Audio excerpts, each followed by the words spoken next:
So మన India conduct చేసినటువంటి first interplanetary machine ఏదంటే మనం జనరల్గా ఏమని చెప్పొచ్చు అంటే మార్స్ ఆర్బిటార్ మిషన్ చెప్పొచ్చా లేదా?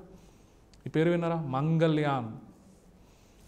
సో మార్స్ అంగారక గ్రహం మీదకి మనం ప్రయోగించిన మొట్టమొదటి ప్రయోగం మార్స్ ఆర్బిటార్ మిషన్. అది ఎప్పుడు జరిగింది ఆ ఈవెంట్? గుర్తుందా మీకు? అది ఇంపార్టెంట్ ఈవెంట్. ఆ ఇయర్ గుర్తుపెట్టుకోవాలి. అందులో యూజ్ చేసిన లాంచింగ్ వెహికల్స్ మనం గుర్తుపెట్టుకోవాలి ప్రతిదీ. Okay, first interplanetary mission మనం స్పేస్ టెక్నాలజీలో మనం చూస్తే ఎస్పెషల్లీ ఓకే 2013లో అది లాంచ్ చేసాం. బేసికల్లీ అది సక్సెస్ చేసాం. మనం చాలా తక్కువ డబ్బుల్ని ఖర్చు పెట్టి అది సక్సెస్ చేసాం. 2013లో జరిగింది క్లియర్లీ. సో మనకి మూన్ మిషన్ ఇవన్నీ ఉన్నాయి కదా, మనకి అడిగారు కదా క్లియర్గా సిలబస్లో. మూన్ మిషన్ ఏంటి? మనం లాంచ్ చేసిన ఫస్ట్ మూన్ చంద్రయాన్ 1 అది ఎప్పుడు జరిగింది? అవన్నీ డీటెయిల్గా మనం చూడాలి. ఆఫ్కోర్స్ ఎప్పుడు జరిగింది అది? 2008. చంద్రయాన్ 1 2008లో మనం లాంచ్ చేసాం. అది కూడా successful. Chandrayaan 1 mission. Okay, Chandrayaan 2 mission అది ఎప్పుడు లాంచ్ చేసాం? ఈ మధ్య కోవిడ్ ముందర జస్ట్ ఓకే కోవిడ్ ముందర ఎప్పుడంటే 2019 క్లియర్లీ. అది సక్సెస్ కాలేదు. సక్సెసా చంద్రయాన్ 2? నో, లాస్ట్లో ఫెయిల్యూర్ అయింది. మనం చూస్తే 2019లో అందులో చంద్రయాన్ 1 కన్నా అడ్వాన్స్డ్గా చంద్రయాన్ 2 ప్రోగ్రామ్ని మనం డిజైన్ చేసాం. చంద్రయాన్ 1లో మహా అంటే మనం ఏం చేసాం? జస్ట్ లైక్ ఆ మూన్ చుట్టూ ఒక శాటిలైట్ని మనం ప్లేస్ చేసాం. దాన్నే మనం ఆర్బిటార్ అంటున్నాం. ఆర్బిటార్ ఓకే, ఆ మూన్ సర్ఫేస్ని ఎక్స్ప్లోరేషన్ చేయడానికి ఇండైరెక్ట్గా. చంద్రయాన్ 2 ఎస్పెషల్లీ మూన్ సౌత్ పోల్ని ఎగ్జామిన్ చేయడం. ఓకే, సౌత్ పోల్ ఇంతవరకు సౌత్ పోల్ మీద ఎక్స్పెరిమెంట్ చేసినటువంటి కంట్రీ ఎవరు లేదు మూన్ పైన మనం చూస్తే. ఇన్ కేస్ అది సక్సెస్ అంటే మనమే ఫస్ట్ కంట్రీ అయ్యేవాళ్ళం. కానీ అది జరగలేదు. అది జరగలేదు కాబట్టి మళ్ళీ నెక్స్ట్ అప్కమింగ్ ఇయర్స్లో చంద్రయాన్ 3 ప్రోగ్రామ్ అనేది ఉంది. ఇవన్నీ మనల్ని ఎగ్జామ్లో అడుగుతారు. చంద్రయాన్ 1, చంద్రయాన్ 2, చంద్రయాన్ 3 వాటిని కంపారిటివ్గా మనల్ని ఖచ్చితంగా మల్టిపుల్ చాయిస్ క్వశ్చన్స్లో మనం అడగచ్చు క్లియర్లీ. వాటి గురించి మనం చూడాలి. సో ఇలాగే ఇంటర్ ప్లానెటరీ మిషన్స్ మనకి ఇంకా ఏమైనా ఉన్నాయా ఫ్యూచర్లో? ఉన్నాయి. మళ్ళీ మంగళయాన్ 2 పేరుతో మళ్ళీ ఫ్యూచర్లో ఒకటి ఉంది. మార్స్ ఆర్బిటార్ మిషన్ 2 ఇంకొకటి. శుక్రయాన్ మిషన్. శుక్రయాన్ అంటే ఏంటి మీనింగ్ ఇక్కడ? మనం తెలుగులో శుక్రుడు గ్రహం అంటే వీనస్ చెప్పొచ్చు. సో అది కూడా అప్కమింగ్ ఇంటర్ ప్లానెటరీ మిషన్ అని మనం చెప్పొచ్చు. ఓకే, సో మనం యూజ్ చేసేటువంటి శాటిలైట్స్ని, మనం యూజ్ చేసేటువంటి లాంచ్ వెహికల్స్ని ఆ పర్పస్లకే కాకుండా ఇందాక మనం చూసిన పర్పస్ ఏంటి? Earth observation, remote sensing satellites, okay, communication purpose, navigation purpose, ఇవి కాకుండా ఇలా స్పేస్ ఎక్స్ప్లోరేషన్ కోసం కూడా మనం యూజ్ చేస్తున్నాం. ఓకే, క్లియర్లీ ఇప్పుడు వరకైతే మన సోలార్ సిస్టమ్ దాటి పోలేదు. ఎవరన్నా వెళ్ళారా సోలార్ సిస్టమ్? ఎవరూ వెళ్ళలేదు. బేసికల్లీ చూస్తే సోలార్ సిస్టమ్ దాటి ఇంతవరకైతే దానిపైన మనకు మహా అంటే టెలిస్కోప్స్ ఉన్నాయి. టెలిస్కోప్స్ పర్పస్ ఏంటి? James Webb telescope, Hubble telescope, ఇవన్నీ మనం యుఎస్ నాసా సంబంధించినటువంటి పవర్ఫుల్ టెలిస్కోప్స్. ఇది మనకు జస్ట్ మన సోలార్ సిస్టమ్ అనేది యూనివర్స్లో ఒక చిన్న పార్ట్. ఓకే, సముద్రంలో ఒక చిన్న నీటి వన్ వాటర్ డ్రాప్ లాంటిది అనుకోవచ్చా లేదా? క్లియర్గా అనుకుంటే మనం ఈ సిస్టమ్ అనేది ఒక సముద్రంలో ఒక చిన్న వాటర్ డ్రాప్ లాంటిది. ఇలాంటి వాటర్ డ్రాప్స్ ఎన్నో ఉంటాయి యూనివర్స్లో మనకి, అనుకోవచ్చు లేదా? So universe is made up of 200 billion galaxies. 200 billion galaxies అంటున్నాం. ఓకే, 1 బిలియన్ అంటే దాని వాల్యూ ఎంత ఉంటుందో మీరు ఇమాజిన్ చేసుకోవచ్చు. ఓకే, సో ఈచ్ గెలాక్సీలో మళ్ళీ 100 మిలియన్ స్టార్స్ ఉంటాయి. ఒక గెలాక్సీలో రఫ్గా మనం చూస్తే 100 మిలియన్ స్టార్స్ ఉంటాయి. మంది ఒక సోలార్ సిస్టమ్. అందులో మనం ఉండే గెలాక్సీ పేరుని ఏమంటాం? మనం ఉండే గెలాక్సీని మిల్కీ వే గెలాక్సీ, పాల పొంత అంటుంటారు దాన్ని క్లియర్గా మనం చూస్తే. అందులో ఒక చిన్న సిస్టమ్ మన సోలార్ సిస్టమ్. అందులో మన చిన్న ప్లానెట్ ఒకటి ఎర్త్. అంతేనా? ఇలాంటివన్నీ ఎన్నో మనం ఇమాజిన్ చేసుకోవచ్చు. అక్కడున్న టెలిస్కోప్స్ అవన్నీ జూమ్ చేస్తుంది యూనివర్స్ని క్లియర్లీ. ఇంకా అవుటర్ ఇదంతా ఏమని పిలవచ్చు మనం? దీనంతా ఏమనొచ్చు మనం? Outer solar system. ఓకే, ఇదంతా inner solar system, outer solar system అంటున్నాం ఇండైరెక్ట్గా మనం చూస్తే. ఓకే, సో ఇక్కడున్న ప్లానెట్స్, అవుటర్ సోలార్ సిస్టంలో ఉన్న ప్లానెట్స్ని మనం ఎలా అనొచ్చు అంటే, ఈ టర్మ్ మనకి important, exo planets. Exo planets అంటే ఏంటి మీనింగ్? మన సోలార్ సిస్టంలో ఉన్న ప్లానెట్స్ కాకుండా ఇంకెక్కడన్నా యూనివర్స్లో ఎక్కడన్నా ఉండి వాటిని ఏమనొచ్చు, ఎక్సో ప్లానెట్స్ ఇండైరెక్ట్గా. ఓకే, సో వీటిపైన, ఈ ఎక్సో ప్లానెట్స్ పైన కొన్ని హ్యాబిటబుల్ జోన్స్ ఉంటాయి. హ్యాబిటబుల్ జోన్స్ అంటే ఏంటి మీనింగ్? పేర్లోనే ఉందిగా, హ్యాబిటబుల్ జోన్స్. ఓకే ఓకే, ఆవాస యోగ్యమైనది ఉండేదానికి పాసిబిలిటీ ఉంది, అలాంటి వాటిని హ్యాబిటబుల్ జోన్స్ అంటారు. సో వాటిని ఇలా ఆస్ట్రోఫిజిక్స్లో so goldilocks zones. Goldilocks zones అంటే మీనింగ్ ఎక్సో ప్లానెట్స్ పైన ఎక్కడన్నా హ్యాబిటబుల్ ఏరియాస్ ఉంటే వాటిని గోల్డీ లాక్ జోన్స్ అనొచ్చు. సో వీటి గురించి కూడా మనకి చాలా యుఎస్ఏ, యూరోపియన్ స్పేస్ ఏజెన్సీ, వీళ్ళందరూ దానిపైన ఏమన్నా ఉన్నాయా అనేది ఒక సర్చింగ్ అనేది జరుగుతుంది కంటిన్యూగా మనం చూస్తే. ఓకే, సో ఇలాంటి పదాలు మనకి ఎప్పుడన్నా కనిపిస్తూ ఉంటాయి. బట్ మనమైతే ఇంతవరకు ఇంకా అలాంటి వాటిపైన అయితే ఇంకా మన ఇండియా అంత డీప్ రీసెర్చ్ అనేది చేయట్లేదు స్పేస్ టెక్నాలజీకి సంబంధించి మనం అనుకుంటే క్లియర్లీ. ఓకే, ఎనీహో మనకి ఇంకా ఈ సరౌండింగ్లోనే ఉంది మన రీసెర్చ్ అనేది బేసికల్లీ. ఆ రీసెర్చ్ అనేది బియాండ్ సోలార్ సిస్టమ్కి సంబంధం లేదు, ఎక్సో ప్లానెట్స్. ఓకే, ఆ James Webb telescope, powerful telescope, మనం క్రియేట్ చేసినటువంటి, ఇంతవరకు హ్యూమన్స్ క్రియేట్ చేసినటువంటి పవర్ఫుల్ టెలిస్కోప్ ఏదంటే James Webb telescope clearly. Okay, అది యూనివర్స్ ఆరిజిన్స్ని కూడా ట్రేస్ చేస్తుంది, ఎక్కడి నుంచి యూనివర్స్ అనేది స్టార్ట్ అయ్యింది, ఈ గెలాక్సీస్ అనేది ఎలా ఫామ్ అవుతున్నాయి, బ్లాక్ హోల్స్ ఎలా ఫామ్ అవుతున్నాయి, ఎలా మెర్జ్ అవుతున్నాయి, ఓకే, స్టార్స్ అనేది ఎలా దగ్గరకు వచ్చి బ్లాక్ హోల్స్ అనేది ఎలా మెర్జ్ అవుతున్నాయి, ఇవన్నీ దాని రీసెర్చ్ జేమ్స్ వెబ్ టెలిస్కోప్ బేసికల్. అదంతా సపరేట్ ఆస్పెక్ట్స్. బట్ మనం ఇక్కడ అడిగింది ఏంటంటే ప్యూర్లీ మన ఇండియాకి సంబంధించిన స్పేస్ టెక్నాలజీ ఎలా డెవలప్ అయిందనే ఆస్పెక్ట్స్లో అడుగుతున్నారు కాబట్టి మనకి ఇదంతా మనకి అవుట్ ఆఫ్ కాంటెక్స్ట్ ఇప్పుడు చెప్పింది మనకు చూస్తే. బట్ జిఎస్ పాయింట్ ఆఫ్ వ్యూలో, ఎందుకంటే కొంతమంది ఇక్కడ అదర్ ఎగ్జామ్స్ కూడా ప్రిపేర్ అయ్యే వాళ్ళు ఉన్నారు కాబట్టి జిఎస్ ఎగ్జామ్ పాయింట్ ఆఫ్ వ్యూలో ఈ టెర్మినాలజీ అనేది చాలా చాలా ఇంపార్టెంట్ క్లియర్లీ. ఓకే, సో మనకి ఈవెన్ ఈ స్పేస్లో మనకి వాటి డిస్టెన్సెస్ని మెజర్ చేయడానికి మన కిలోమీటర్స్ అనేది సరిపోవు. ఓకే, ఎక్కడో ఎక్సో ప్లానెట్స్ దాని డిస్టెన్స్ మనం రఫ్గా ఎస్టిమేషన్ చేయడానికి ఇన్ని కిలోమీటర్స్ అని చెప్పేదానికి కుదరదు. అదేమన్నా యూఎస్ఏనా ఒక 20,000 కిలోమీటర్లు ఉందని చెప్పడానికి కాదు కదా క్లియర్లీ. సో అక్కడ పెద్ద టర్మ్స్ మనం యూస్ చేస్తాం. ఫర్ ఎగ్జాంపుల్ ఇలాంటి టర్మ్స్ మనకు చాలా important. Astronomical unit light year, okay, parsec. So light year, astronomical unit light year parsec. Any idea దీని గురించి? Nice. Okay, so astronomical unit అంటే ఎలా చెప్పొచ్చు, సన్ నుంచి సో మనకి రఫ్గా ఎర్త్ మధ్య ఎంత డిస్టెన్స్ ఉందో దాన్నే మన ఆస్ట్రనామికల్ యూనిట్ అనొచ్చు. రఫ్గా మనకి 150 మిలియన్ కిలోమీటర్స్ అనొచ్చు, మన ఆస్ట్రనామికల్ యూనిట్ అనొచ్చు. ఓకే, సో లైట్ ఇయర్ అంటే దాన్ని ఎలా మనం ఇమాజిన్ చేసుకోవచ్చు అంటే 3 × 10⁸ మీటర్ పర్ సెకండ్ ఓకే వెలాసిటీతో 1 ఇయర్ పాటు లైట్ ఎంత స్పేస్లో ఎంత డిస్టెన్స్ ట్రావెల్ చేసిందో దాన్నే మనం లైట్ ఇయర్ అనొచ్చు. దాని వాల్యూ ఎంత? Any idea? Light year. So నేను ఏమంటున్నా 3 × 10⁸ మీటర్ పర్ సెకండ్తో 1 ఇయర్ పాటు ఎంత డిస్టెన్స్ ట్రావెల్ చేసిందో దాన్నే మనం లైట్ ఇయర్ అంటున్నాం ఇండైరెక్ట్గా. 9.46 × 10⁻, దీని వాల్యూ మనకి రఫ్గా మనం చూస్తే కిలోమీటర్స్లో మనం చెప్తే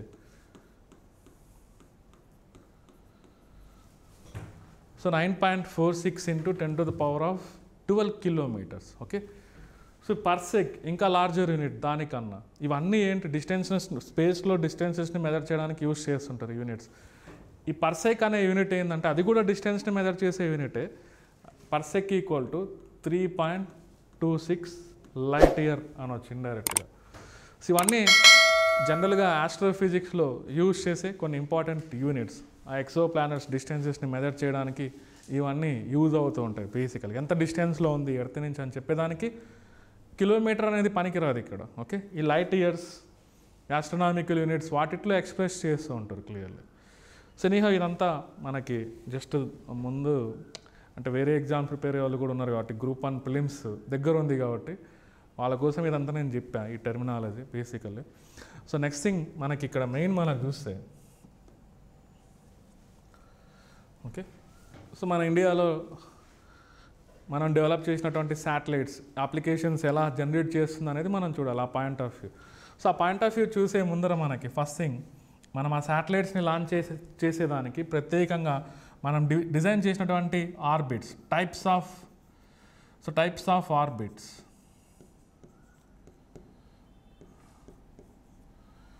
సో ఆర్బిట్స్ అంటే ఏం లేదు, ఆ శాటిలైట్స్ని మనం ప్లేస్ చేసే లొకేషన్స్, ఫిక్స్డ్ లొకేషన్స్ బేసికలీ. వాటిని ఆర్బిట్స్ సర్క్యులర్ ఫామ్లో ఉండొచ్చు, ఎలిప్టికల్ ఫామ్లో ఉండొచ్చు. ఇంత హైట్లో లో ఎర్త్ ఆర్బిట్స్ ఉంటాయి, మీడియం ఎర్త్ ఆర్బిట్స్ ఉంటాయి, జియో స్టేషనరీ ఎర్త్ ఆర్బిట్స్ ఉంటాయి. ఆ టైప్స్ గురించి మనం చూడాలి. Types of satellites. సో మనం అంటున్నాం ఆల్రెడీ ఇక్కడ నేను చెప్పా. సో టైప్స్ ఆఫ్ శాటిలైట్స్ అవి ఎలా పనిచేస్తాయనేది చూడాలి. Earth observation satellites, communication satellites ఒకదాంతో ఒకటి ఎలా పని చేస్తాయి, దాని వర్కింగ్ మెకానిజం ఎలా ఉంటాయో మనం చూడాలి clearly. Okay, so next thing launch vehicles. మనం అడిగారు కదా ప్రత్యేకంగా లాంచ్ వెహికల్స్. మరి వీటిని ప్లేస్ చేయాలంటే ఓకే సపరేట్గా ఒక వెహికల్ డిజైన్ చేయాలిగా. దానికోసం లాంచ్ వెహికల్స్ అనేది, ఈ లాంచ్ వెహికల్స్ డెవలప్మెంట్ అనేది మన ఇండియాలో ఎలా స్టార్ట్ అయింది, ఇప్పుడు ప్రజెంట్ ఎంత అడ్వాన్స్డ్ స్టేజెస్ లాంచ్ వెహికల్స్ మనం యూస్ చేస్తున్నాం. సో మనం యూస్ చేసిన లాంచ్ వెహికల్స్ మన క్రోనాలజీ మనం చూస్తే ఎలా స్టార్ట్ చేస్తూ వచ్చామంటే ఒక ఫస్ట్ జనరేషన్ లాంచ్ వెహికల్, దాన్నే మనం శాటిలైట్ లాంచ్ వెహికల్ 3 అనేది ఒకటి సక్సెస్ చేసాం, ఎక్స్పెరిమెంటల్ లాంచ్ వెహికల్. దీని నుంచి మళ్ళీ నెక్స్ట్ లెవెల్లో అగ్మెంటెడ్ శాటిలైట్ లాంచ్ వెహికల్, ఇదేమో first generation, second generation. Okay, ఇవన్నీ ఎక్స్పెరిమెంటల్ పర్పస్ కోసం మనం చూస్తే ఎప్పుడు 1980s ఆ టైంలో మనం చూస్తే క్లియర్లీ. ఓకే, సో నెక్స్ట్ మనకి third generation launch vehicle. Okay, PSLV అనొచ్చా, polar satellite launch vehicle. Next third generation. Next fourth generation launch vehicles ఎలా అనొచ్చుదని GSLV. So geosynchronous satellite launch vehicle. Okay, అలా దాని అబ్రివేషన్ మనం పిలవచ్చు. Fourth generation okay launch vehicles clearly. ఇందులో మనం జిఎస్ఎల్విలో ఈ మధ్య మనం అడ్వాన్స్డ్ వర్షన్స్ మనం చూస్తుంటాం, చూడొచ్చా. జిఎస్ఎల్విలో ఈ పేరుతో మనం చెప్తుంటాం. MK1 అనేది ఒక బేసిక్ వర్షన్ స్టార్టింగ్లో డెవలప్ చేసింది. MK2 కొంత అడ్వాన్స్డ్ వర్షన్ జిఎస్ఎల్విలోనే. ఇప్పుడు ప్రజెంట్ మనకి MK3. ఇందాక మనం అనుకున్నటువంటి స్పేస్ ప్రోగ్రామ్స్ ఒకటి ఉంది, నెక్స్ట్ ఫ్యూచర్లో చంద్రయాన్ 3 ఉంది, శుక్రయాన్ మిషన్ ఉంది. ఓకే, ఆల్రెడీ చంద్రయాన్ 2 దీన్ని బేస్ చేసుకునే మనం లాంచ్ చేసాం. MK3, చంద్రయాన్ 2, మనం చంద్రయాన్ 3, శుక్రయాన్ మిషన్, గగన్యాన్ మిషన్, ఆ మెయిన్ స్పేస్ ప్రోగ్రామ్స్ అన్నీ దేని ద్వారా కండక్ట్ చేయాలంటే ప్లాన్ ఈ MK3 వర్షన్స్.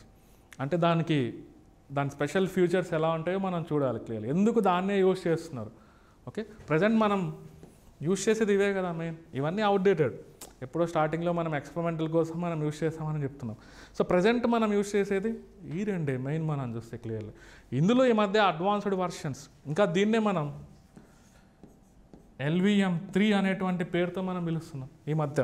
ఆ పేరు కూడా యూజ్ చేస్తున్నారు వాటికే, LVM3 బేసికల్గా మనం చూస్తే. ఓకే, సో వాటి గురించి మనం డీటెయిల్గా మనం చూడాలి. మనం అడిగారు కాబట్టి ప్రత్యేకంగా సిలబస్లో కొంచెం లోపలికి వెళ్ళి దాని గురించి అవి ఎలా పనిచేస్తాయి అనేది కూడా మనం చూడాలి క్లియర్లీ. సో నెక్స్ట్ థింగ్, ఈ లాంచ్ వెహికల్స్ వర్క్ అవ్వాలంటే అందులో యూజ్ చేసేటువంటి ప్రొపెల్లెన్స్.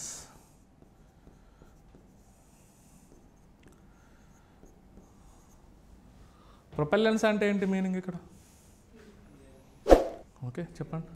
ఫ్యూయల్ ఆక్సిడైజర్ రెండు కాంపోనెంట్స్నే ప్రొపెల్లెంట్స్, నేమ్లోనే ఉంది ప్రొపెల్లెంట్స్. సో రాకెట్ని లిఫ్ట్ చేయడానికి అవసరమైనటువంటి మెటీరియల్స్నే, కెమికల్ మిక్చర్స్నే ప్రొపెల్లెంట్స్ అనొచ్చు ఇండైరెక్ట్గా. ఇవన్నీ మరి వర్క్ అవుతున్నాయంటే ఇవి లేనిది అవి వర్క్ అవ్వవు ఫస్ట్ థింగ్. ఓకే, వీటి గురించి మనం చూడాలి. సో నెక్స్ట్ వీటి డిజైన్లో యూజ్ చేసే ఇంజన్స్. వీటి డిజైన్లో యూజ్ చేసేటువంటి ఇంజన్స్. సో దీని గురించి కూడా మనం చూడాలి. సో ఇంజన్స్లో మనకి జనరల్గా ట్రెడిషనల్గా యూజ్ చేసేటువంటి ఆ solid motor, liquid motor engines అవి కామన్, ట్రెడిషనల్గా మనం యూజ్ చేస్తూ ఉంటాం. Okay, solid motor, liquid motor అవన్నీ బేసికల్లీ అవన్నీ సాలిడ్ ప్రొపల్లెంట్స్, లిక్విడ్ ప్రొపల్లెంట్స్ని యూజ్ చేసుకుంటూ ఉంటాయి. సో ఈ మధ్య కాలంలో అంటే ఇంకా మనం ఇంటిగ్రేట్ చేయలేదు basically air breathing propulsion system. చూడండి పేర్లో ఎయిర్ బ్రీతింగ్ ప్రపల్షన్ సిస్టమ్ అంటున్నాం, ABPS, air breathing propulsion system అంటే ఏమంటుంది మీనింగ్? జస్ట్ ఆ సెంటెన్స్ని పట్టుకొని మనం అర్థం చేసుకోవచ్చు. ఎయిర్ బ్రీతింగ్ ప్రపల్షన్ సిస్టమ్ మంది కూడా అనొచ్చా? ఎయిర్ బ్రీతింగ్ అంటే ఏమంటాం మనం? మనకు కావాల్సిన ఆక్సిజన్ మన బాడీలో ఉందా, బయట నుంచి తీసుకుంటున్నామా? బయట నుంచి తీసుకుంటున్నామా లేదా? క్లియర్లీ. అలానే అవి కూడా ఆ ఫ్యూయల్ బర్న్ అవ్వడానికి ఆక్సిడైజర్ అనేది ఎక్కడి నుంచి తీసుకుంటుంది? సరౌండింగ్ ఎయిర్ నుంచి తీసుకుంటుంది. అందుకే దాని పేరు అలా పెట్టాం, air breathing propulsion systems. So అవి ఒక అడ్వాన్స్డ్ ఇంజన్స్. ఓకే, వాటిని యూజ్ చేస్తే లాంచింగ్ వెహికల్ కెపాసిటీ చేంజ్ అయిపోతుంది, చాలా హై స్పీడ్స్తో మనం మూవ్ చేయొచ్చు, ఎకనామిక్ బెనిఫిట్స్ ఉంటాయి, చాలా బెనిఫిట్స్ ఉంటాయి క్లియర్గా. సో వాటిని జనరల్గా లాంచ్ వెహికల్స్లో యూజ్ చేయాలి. అందులో అడ్వాన్స్డ్ వర్షన్స్, అందులో కొన్ని రకాలు మనం చూస్తే turbojet engine, ramjet engine, Scram jet engine ఇలాంటి పేర్లతో మనం చెప్తూ ఉంటాం. Turbojet engine, okay, ramjet, Scram jet అవన్నీ దేని కిందకి వస్తాయంటే air breathing propulsion system clearly. Okay, అవి ఎలా పనిచేస్తాయో మనం చూడాలి. సో వీటిలో ఫ్యూచర్లో అవి ఇన్కార్పొరేట్ చేస్తే ఏమన్నా పాసిబిలిటీస్ ఉన్నాయా, మనం ఇంకా బెటర్గా డెవలప్ చేయవచ్చా అనేది మనం చూడాలి క్లియర్లీ. ఓకే, సో దీన్ని బేస్ చేసుకొని యాక్చువల్గా మన ఇండియాలో దీని మీద గ్యారంటీ క్వశ్చన్, దీని మీద క్వశ్చన్ లేకుండా ఉండదు ఈసారి. ఏంటది అబ్రివేషన్? Reusable launch vehicle. ఇవన్నీ రీయూజబుల్. ఇప్పుడు మనం చెప్పినట్టన్నీ అవి మళ్ళీ తీసుకొని వచ్చి యూజ్ చేస్తున్నామా? ఓకే, ఒకసారి different stages, first stage, second stage, third stage, fourth stage, ఒక్కొక్క స్టేజ్ ప్రకారం ఆ స్టేజ్ అయిపోతానే అది పక్కకు వెళ్ళిపోతూ ఉంటుంది. మీరు చూడొచ్చు క్లియర్గా ఇస్రో వీడియోస్ చూస్తే ఆ PSLV వర్కింగ్ ఎలా ఉంటుందంటే ఒక్కొక్క స్టేజ్ ప్రకారం 4 స్టేజెస్ ఉంటుంది PSLV.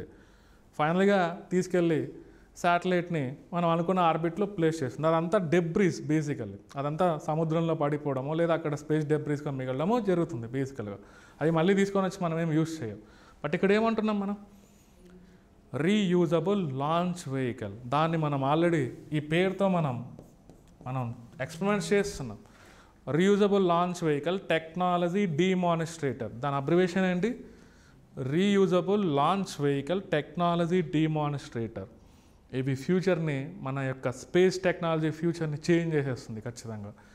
అప్కమింగ్ 10 ఇయర్స్లో వీటిని కూడా మనం ఖచ్చితంగా యూజ్ చేయనున్నాం. ఈ టెక్నాలజీ ఒక SpaceX దగ్గర ఉంది. ఎవరిది SpaceX? So USA private space agency USAలో ఎలన్ మస్క్. సో వాళ్ళ దగ్గర ఉంది ఈ కాన్సెప్ట్ బేసికల్లీ. మనం కూడా ఆల్రెడీ 2016 నుంచి దీన్ని మిషన్ మోడ్లో మనం చేస్తున్నాం. మిషన్ మోడ్లో ఈ మధ్య కూడా ఒకటి చేసాం, మీకు గుర్తుంటే మన ఫిబ్రవరిలో ఒక ఎక్స్పెరిమెంట్ జరిగింది దీనికి సంబంధించి. ల్యాండింగ్ ఎక్స్పెరిమెంట్ అనేటువంటి పేరుతో కర్ణాటకలో చిత్రదుర్గ డిస్టిక్లో ఒక ఎక్స్పెరిమెంట్ జరిగింది. ఆల్రెడీ దీనికి సంబంధించినటువంటి 4 పార్ట్స్లో 2 జరిగినాయి, ఇప్పటికి ఇంకా 2 ఫ్యూచర్లో జరుగుతాయి బేసికల్లీ. ఓకే, సో ఇదంతా ఈ ఎక్స్పెరిమెంట్స్ పర్పస్ ఏంటంటే మన దగ్గర కూడా రీయూజబుల్ లాంచ్ వెహికల్స్ ఉన్నాయని ప్రూవ్ చేయడానికి బేసికల్గా. ఆ 4 ఎక్స్పెరిమెంట్స్ ప్రూవ్ అయినాయి అనుకోండి, ఫ్యూచర్లో దాన్నే తీసుకెళ్ళి ఏదో ఒక శాటిలైట్ని లాంచ్ చేసి మనకు చూపిస్తారు. అది ఇంకా మనం సక్సెస్ అయినట్టు అప్పటి నుంచి. అప్పుడు మనం ప్రత్యేకంగా న్యూస్ పేపర్స్లో మనం చూడొచ్చు. ఇప్పుడు కాదు, ఇంకా ఒక 7 ఇయర్స్ ఆ 10 ఇయర్స్లో మనం అది చూస్తాం. సో ఇవన్నీ ఒక ఎత్తు అవుతాయి. ఇదంతా ఒక different angle. Reusable launch vehicle technology demonstrator అనేటువంటి పేరుతో ఆల్రెడీ మన ఇండియాలో ఎక్స్పెరిమెంట్ జరుగుతున్నాయి బేసికల్లీ. సో ఈ మిషన్ గురించి కంప్లీట్గా మనం చూడాలి క్లియర్లో. ఓకే, సో ఎనీహౌ ఇదంతా ఒక ఇంపార్టెంట్ డైమెన్షన్. ఇప్పుడు మనం చూసినంత important dimension. Next thing applications.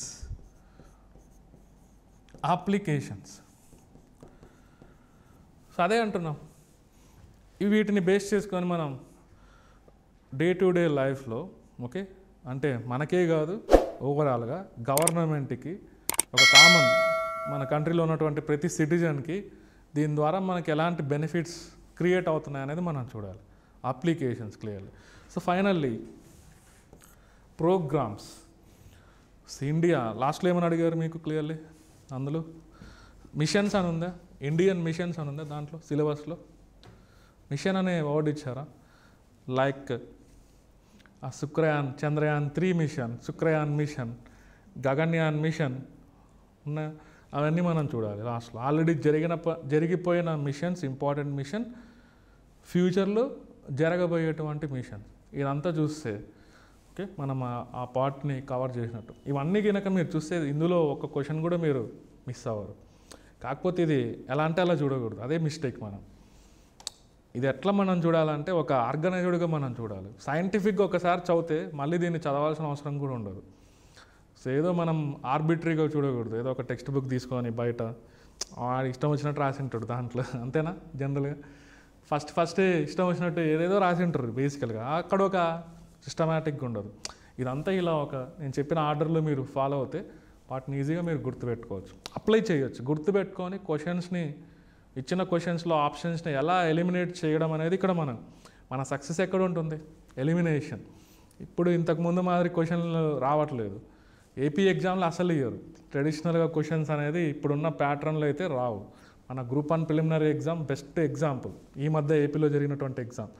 So group 2 exam మరి అన్ని వేల పోస్టులు ఉన్నాయి, ఎంతోమంది 2 లక్షల మంది 3 లక్షల మంది రాస్తారు, నాకు తెలిసి అప్లై చేస్తారు బేసికల్లీ. అక్కడ క్వశ్చన్స్ అనేది యూనిక్గా ఉంటాయి ఖచ్చితంగా. ఏదో రొటీన్గా పిఎస్ఎల్వి ఏ ఇయర్లో తయారు చేశారు, ఓకే పిఎస్ఎల్వి ప్రోగ్రామ్ ఏ ఇయర్లో తయారు చేశారు, అలాంటి క్వశ్చన్లు అయితే ఉండవు. మంచి కాన్సెప్ట్ వైజ్ క్వశ్చన్లు అయితే మనం ఎక్స్పెక్ట్ చేయొచ్చు. అలాంటివి ఎలాగో మనం చేస్తాం. ఇంత డీప్గా ఎక్స్ప్లోరేషన్ చేస్తే ఆ క్వశ్చన్ చేయలేరా జనరల్గా? అలా ఇస్తే ఓకే, మీకేం మంచిది. ఇలా ఇస్తే ఇంకా మంచిది. ఎవరైతే ఖచ్చితంగా బాగా దాన్ని నేర్చుకుంటారో వాళ్ళు ఈజీగా దాన్ని ఆప్షన్స్ని ఎలిమినేషన్ చేసి పెట్టగలిగే క్యాపబిలిటీ ఉంటుంది. అలా ఇస్తే అందరూ పెడతారు, బట్టి కొట్టిన వాళ్ళు కూడా పెడతారు క్లియర్గా. ఓకే ఆ ఇయర్లు పట్టుకొని అది ఇది మొత్తం అదే అడిగారు అనుకోండి, అది రొటీన్. ఎప్పుడు 2000 అలాంటి క్వశ్చన్లు ఎప్పుడు ఉండేటంటే 2010, 11, 12 క్వశ్చన్ పేపర్స్ మీరు చూస్తే అలానే ఉండేవి. ఇప్పుడు ఎవరు ఎక్కడ ఏ ఎగ్జామ్లో అలాంటి క్వశ్చన్లు రావట్లేదు. ఓకే సో దీన్ని ఇలానే మనం చూస్తే next defence area, information communication technology area, ఇవన్నీ కవర్ చేస్తే ఆ 2 యూనిట్స్ మనం కంప్లీట్ చేసినట్టు. First unit, second unit, remaining 3rd, 4th, 5th అదంతా అది కూడా ఒక సిస్టమేటిక్గా అరేంజ్ చేసుకుంటూ ఎన్విరాన్మెంట్ దాన్ని కూడా చాలా ఈజీగా మనం గుర్తుపెట్టుకోవచ్చు. ఓకే సో ఎనీహౌ మనం ఇక్కడ అనుకున్న ఆర్డర్ ప్రకారం ఒక్కొక్క దాన్ని మనం చూస్తూ వెళ్తాం.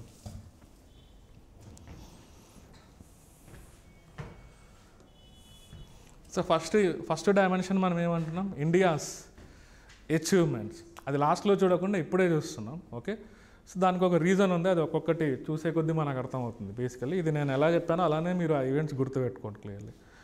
సో మొత్తం మీద మనకి మన ఇండియాలో ఈ స్పేస్ టెక్నాలజీ అనేది ఎలా డెవలప్ అవుతూ వచ్చిందనేది మనం చూస్తే ఇక్కడ before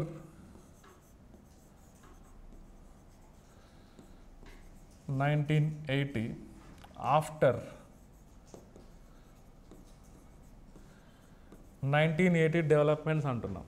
before 1980, after 1980 developments clearly. Okay so first మనకు కూడా ఒక 1962 ఆ టైంలో ఈ స్పేస్ రీసెర్చ్ని ప్రమోట్ చేయడానికి ఒక కమిటీ ఫామ్ అయింది జస్ట్ ఇండియాలో. ఓకే 1962లో ఆ కమిటీని doctor Vikram Sarabhai. Okay so India space technology, space programmes, father of India space programmes అంటే డాక్టర్ విక్రమ్ సారాభాయ్ అనొచ్చా? Father of India's nuclear power programme అంటే హోమీ జహాంగీర్ బాబా అన్నాం. Okay so father of missile technology అంటే డాక్టర్ ఏపీజే అబ్దుల్ కలాం అంటుంటాం. జనరల్గా వాళ్ళు మెయిన్ ఫౌండేషన్ వాళ్ళే వేశారు కాబట్టి వాళ్ళని అలా మనం జనరల్గా ఒక రికగ్నైజేషన్ కోసం మనం అలా పిలుస్తూ ఉంటాం. ఎనీహౌ ఫస్ట్ మనకి ఒక ఇంపార్టెంట్ థింగ్ మనకు చూస్తే సో 1962లో INCOSPAR committee, okay Indian national committee on space research అనొచ్చు, ఇన్కాస్పర్ కమిటీ. సో అదే తర్వాత కాలంలో 1969లో ఇస్రో కింద కన్వర్ట్ అయింది. ఓకే ఇస్రో కింద మనం చూస్తే clearly. Okay INCOSPAR committee first doctor Vikram Sarabhai, so దానికి మెయిన్ చైర్పర్సన్ అని మనం చెప్పుకోవచ్చు ఇండైరెక్ట్గా మనం చూస్తే. తర్వాత నుంచి కొన్ని చిన్న చిన్న డెవలప్మెంట్స్ అనేది జరుగుతూ వస్తున్నాయి. సో మన ఇండియాలో ఈ లాంచ్ స్టేషన్స్ని ఎస్టాబ్లిష్ చేయడం ఇలాంటివి మనం అనుకోవచ్చు బేసికల్గా మనం చూస్తే. ఓకే, సో 1963లో ఓకే జస్ట్ ఒక సౌండింగ్ రాకెట్స్ని ప్రయోగించడం మనం స్టార్ట్ చేసాం 1960 ఒక ఫస్ట్ టైం మనం చూస్తే. ఓకే, సో అది Thumba equatorial rocket launching station near Thiruvananthapuram అనొచ్చు. TERLS Thumba equatorial rocket launching station. అక్కడ జస్ట్ ఒక సౌండింగ్ రాకెట్ని మనం ఇనీషియల్గా ప్రయోగించామని మనం అనుకోవచ్చు 1963లో. ఓకే, 1967లో ఓకే ఒక ground based satellite communication application centre. Okay, satellite communication centre ఎక్కడంటే గుజరాత్లో అహ్మదాబాద్లో ఒక స్టేషన్ ఎస్టాబ్లిష్ చేశారు 1967లో క్లియర్లీ. ఓకే,